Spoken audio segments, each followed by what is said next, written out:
पिछले पिछले 19-20 साल में टाटा का पहला आईपीओ आया है और इस आईपीओ को ज़बरदस्त रिस्पांस मिला है इन्वेस्टर के द्वारा। और ये जो रिस्पांस मिला है ये एलआईसी और रिलायंस को भी इसका रिकॉर्ड तोड़ दिया है उसका।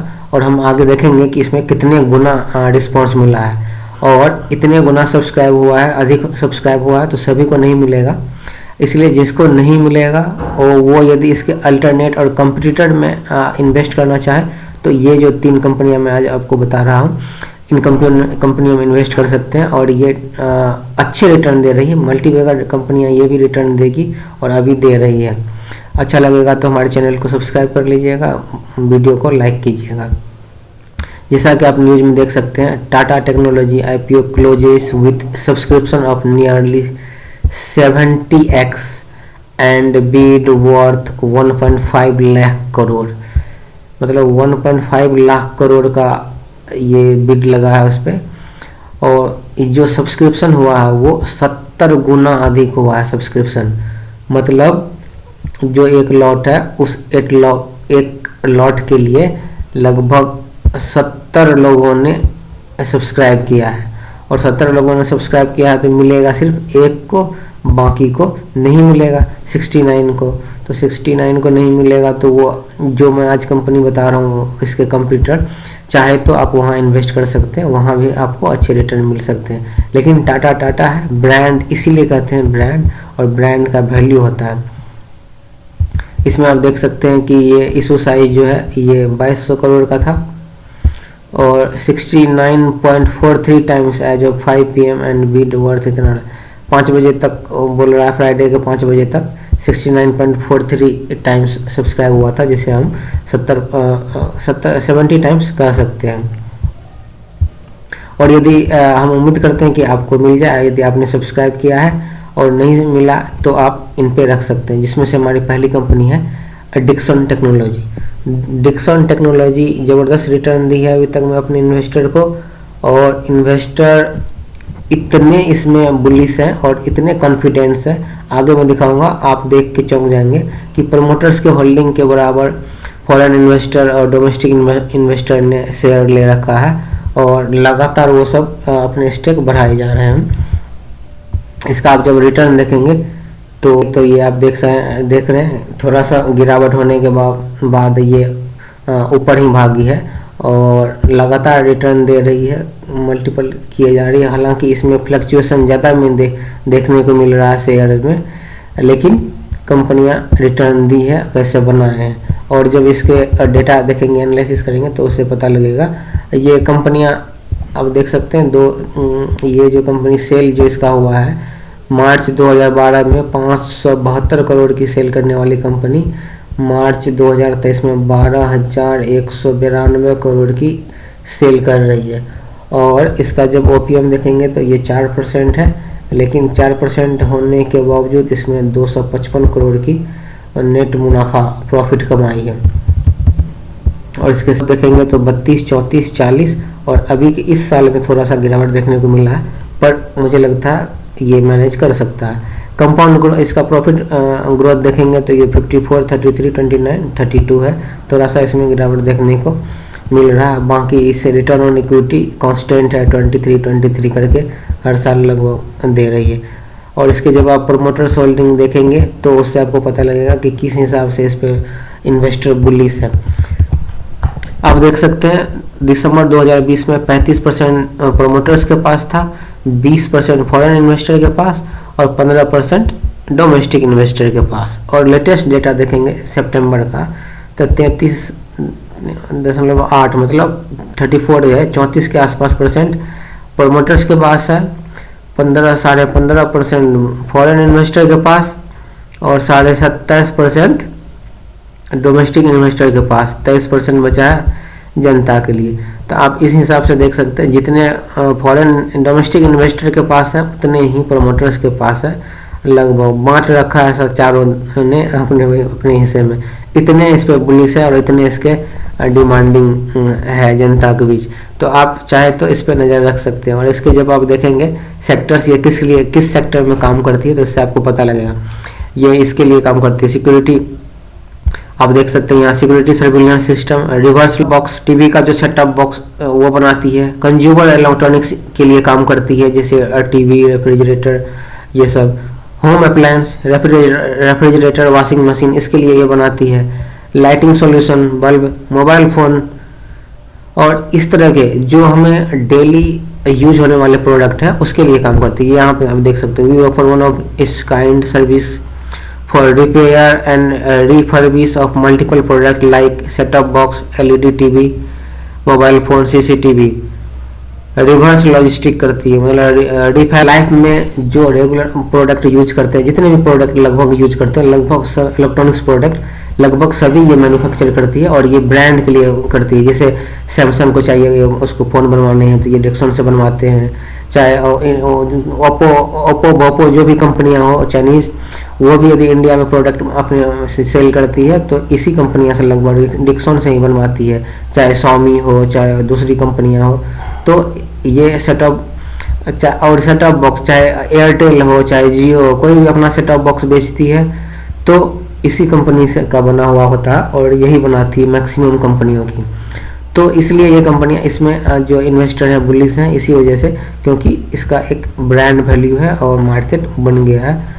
और आने वाले समय में जो कि चाइना से कंपनियां शिफ्ट हो रही है इंडिया में या दूसरे जगह, तो ये कंपनी उसके बेनिफिट में लेगी, उसके बेनिफिट में रहेगी और इससे भारत में जो मैन्युफैक्चरिंग सेक्टर है उसको बूस्ट मिलेगा। जो दूसरी हमारी है इसी तरह की इलेक्ट्रॉनिक्स कंपनी, ये है काइंस टेक्नोलॉजी। ज़बरदस्त रिटर्न दी है, लगातार भागी है ये शेयर और इसका मार्केट कैप अभी 14,000 करोड़ है और ये 14,000 करोड़ जस्ट यूँ बाकी। इसका आप ग्राफ देखेंगे तो इससे पता लगेगा, जस्ट एक साल पहले इसका कीमत 700 था और आज अभी देखेंगे तो ये 2400 हो गया, 3 गुने पैसे को कर दिया इसी साल में, 3 गुने से भी ज़्यादा। 350 करोड़ की सेल करने वाली 1000 करोड़ की सेल करने लगी है 2023 में और ये सेल 1000 की कर रही है और इसका मार्केट कैप हो गया लगभग 10,000 करोड़ की। इतना इसको रिस्पॉन्स मिला है इन्वेस्टर के द्वारा। और इसका ओपीएम देखेंगे तो वो भी 15% 14% है, तो मार्जिन अच्छी रखी हुई है डिक्सन से, इसलिए इसको शायद ज़्यादा रिस्पॉन्स मिल रहा है। और इसके जब आप सेल्स ग्रोथ देखेंगे तो वो भी लगभग कांस्टेंट है 45-43 और प्रॉफिट ग्रोथ में मैनेज कर लेगा, वो भी लगभग उसी के आसपास कांस्टेंट ही है। और कंपनी के पास देखेंगे तो रिजर्व है 951 करोड़ और इसके पास बोर्डिंग देखेंगे तो 250, तो कोई भी कर्ज जिसके पास नहीं है कह सकते हैं, मैनेज कर सकती है आसानी से।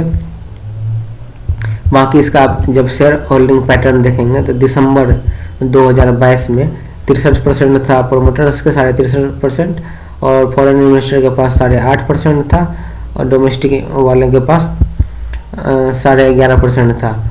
और वही सितंबर में आप जाकर देखेंगे तो प्रोमोटर्स स्टेबल है 63% के पास और फॉरेन इन्वेस्टर वाले लगभग 10% आ गए हैं और डोमेस्टिक इन्वेस्टर वाले भी 15.5% आ गए और जो बचा है 11% के आसपास है ये पब्लिक के पास है। मुझे लगता है आने वाले समय में सबसे कम हिस्सेदारी आम पब्लिक की होगी, बाकी ये फॉरेन इन्वेस्टर डोमेस्टिक इन्वेस्टर सब मिलके ये इसके शेयर ले लेंगे, कैप्चर कर लेंगे, इतने अच्छे परफॉर्म कर रही है। तो ये छोटी है, जैसे आप देख सकते हैं मार्केट कैप के हिसाब से, तो सबसे बड़ी कंपनी आपको यदि जहाँ पे कम रिस्क रहेगा सबसे वो है आपकी डिक्सन में बहुत कम रिस्क रहेगा क्योंकि पैसे मल्टीपल होंगे ही होंगे। और उसके बाद जिसके चांसेस है, गारंटी में नहीं देता लेकिन चांसेस है ऐसा, इसके रिस्पॉन्स को देख के इसको कह के हम अनुमान लगा सकते हैं। बाकी इससे जो छोटी कंपनी है वो आप देख सकते हैं, ये काइंस टेक्नोलॉजी है। काइंस टेक्नोलॉजी का आप इसके जब आप मार्केट कैप देखेंगे तो ये 14,000 करोड़ है और इससे भी यदि आपको छोटी कंपनी चाहिए तो ये है हमारी एवलॉन टेक्नोलॉजी।